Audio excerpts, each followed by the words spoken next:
Welcome back to Lost for Words with Lori.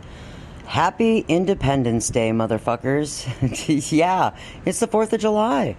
And that means freedom. Freedom. What is freedom, right? We're not going to talk about freedom today. I hope everybody is having a wonderful day. It's Monday here in the United States, and that means we had a holiday today of Independence Day, they call it here. And I'm not even going to get into that because that's not what the Lori do today. We're not talking about freedom or independence because that's not what I do on my channel. All right. But yeah, I hope everybody is having a wonderful day if you're in the U.S. and you got the day off and you're eating some form of dead flesh, or if you're not into that thing, then eating some good food or hanging out with some good folks or doing your thing. I decided I was going to take my day off and do absolutely nothing, and that is exactly what I did. I've been visiting virtually with my friends. I've had some phone calls. I've had some interactions with my friends and just touched base and talked to them, and I realized that I haven't done a podcast in a while, and I decided that's what I was going to do today. I was going to drop a podcast, and yeah, so I wanted to do that and share some of my drivel with all of yous, because that's what the Lori do, right? So I did my first live stream yesterday, and I did Sunday Fun Day on my channel here, and it went really well. I'm trying to learn to use the platform because, you know, Grieving for Dummies is a real thing, and it is a goal, and I'm going to make that shit happen. So I have to learn how to use technology, which can be very frustrating, and it's part of my healing journey, right? So that went really well, and I was super excited, and I had a really good time, and I've got some wonderful friends who have taught me how to use this crazy technology. But I decided that I was going to come and talk to you guys about pussy, meaning cats. So I used the clickbait rule again to get all y'all in here to learn another one of my drivel lessons about things. And today I want to tell you guys about Murray the pregnant cat. And there's a story that goes with Murray the pregnant cat. So about, maybe a month and a half ago, I have an extensive set of bird feeders outside, and you guys all know that I have a bird. I have a cockatiel. But Toby loved birds, and every place that we've lived, he's always had bird feeders, and he was the bird whisperer. But not just Buddy, but wild birds, and he has always fed the birds. And so we've got lots of bird feeders out in front of our patio, and I continue to feed the birds. I will always continue to feed the birds. I love listening to them. I love watching them. So I feed the birds, right? So I went out to feed the birds one morning, and what should appear but a stray cat appeared on my patio. And this stray cat meowed and hung out on my patio. And I said hello, and I disappeared back into the house. I have a bird. I'm not going to have a cat. No, I've been a dog person my whole life. I've never owned a cat a day in my life. So there's this stray cat shows up on my patio, and, I didn't think anything of it. And this cat just keeps appearing in front of my patio. It's sleeping underneath the shrubs. It's not disturbing the birds. It's just laying around, hanging out. Okay. I figured it's just a neighborhood cat looking for something to do, right? But this cat just keeps appearing. I took a picture of it and I put it on my Facebook. I'm like, oh, look at the cat. Started hanging around my house. And people are like, oh, you should take it in. No, I'm not taking a cat. I have a bird. It's cute and all, but no,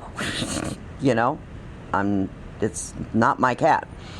But then I started to feel sorry for said cat, and I started putting water out for said cat. And that was my first mistake. So anyhow, I talked to my friends on social media, and, we would go to live streams or whatever, and they'd ask if I'd seen that cat. And I said, well, the cat is now sleeping on the table on my patio. And it turned into, I started getting juice boxes thrown at me by my friends because they'd be like, oh, have you seen your cat? And it would be like, oh, I bought it a can of food. She's like, yeah, it's your cat now. Because I didn't yell back, it's not my cat. I said, well, no, I haven't seen it. So I've basically adopted said stray cat. And I started to feed the cat. And one of my friends came over one day, and I introduced my friend to said cat, which I affectionately named Murray. So Murray is a cat, and I thought Murray was, a boy cat.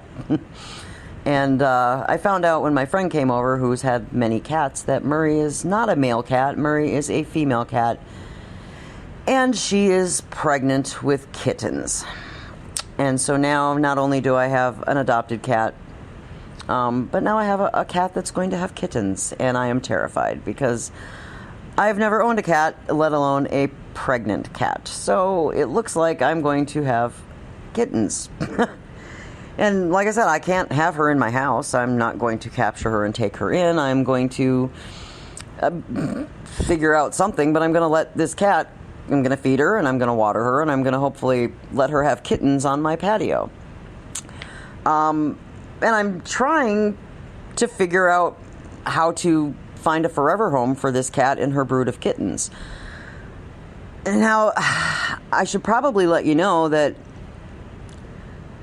this whole narrative is starting to change. I've noticed a very strange change in everything that there is about me as it revolves around this cat. I stopped worrying about other things that were going on in my world that were very dramatic, and I started finding a lot of peace and comfort in worrying about this very helpless looking little pregnant cat. And I started worrying about feeding her and where she was and when she wasn't showing up, and worrying about her kittens and worrying about how I'm going to rehome her and making arrangements for her. And the solution I have is a girlfriend who has a rescue farm 850 miles away in another state. And how am I going to get this cat and her kittens to this rescue farm with somebody that I know and trust to take care of her? And I started to realize that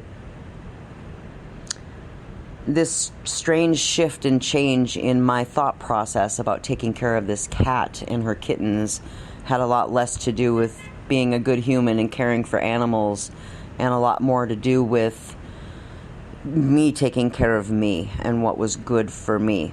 Because I found that sitting out on the patio trying to gain the trust of this little kitten and this cat, I was finding peace in that. And it was lovely to sit and listen to her purr. And I have to figure out a way to get her on a trip, which means I need to start taking care of me. I have to figure out what suits me, what's good for me, not anybody else, and how I'm going to take this road trip that I need to spend time with people who nurture my soul, who give me the things that I need.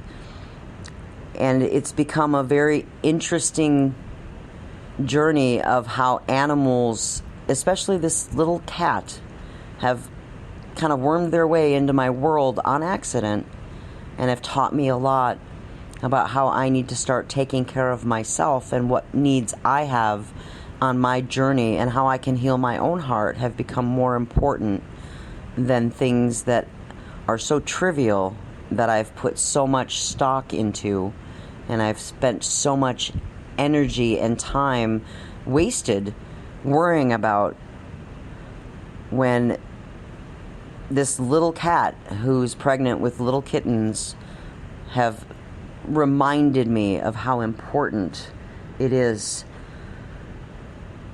to take the time to take care of yourself. And that change was really important and very profound, because I'm worrying now more about me and what's important to me and how I can make those things happen and how they affect me and my future, all because of this little cat. So sometimes when things seem really chaotic, like I've never owned a cat a day in my life and oh my God, now she's going to have kittens, sometimes that kind of chaos, out of that comes a lot of peace and comfort, just from a little purr and just from petting her and realizing that some of those little things that I can do for someone else make all the difference, and they nurture my own soul and make me happy. And they're happening for a reason. And I don't know what that reason is. Some people have speculated that Toby sent the cat to me to keep an eye on me or to teach me a lesson, or maybe it's divine intervention, or maybe it's just a coincidence. But in the end, the lesson I'm learning is far more important than the reason why. But I wanted to share that story with you about the cat. So try to understand, and I hope you enjoyed it. I hope you're all having a great day. Wash your fucking hands and be a good human. Love y'all.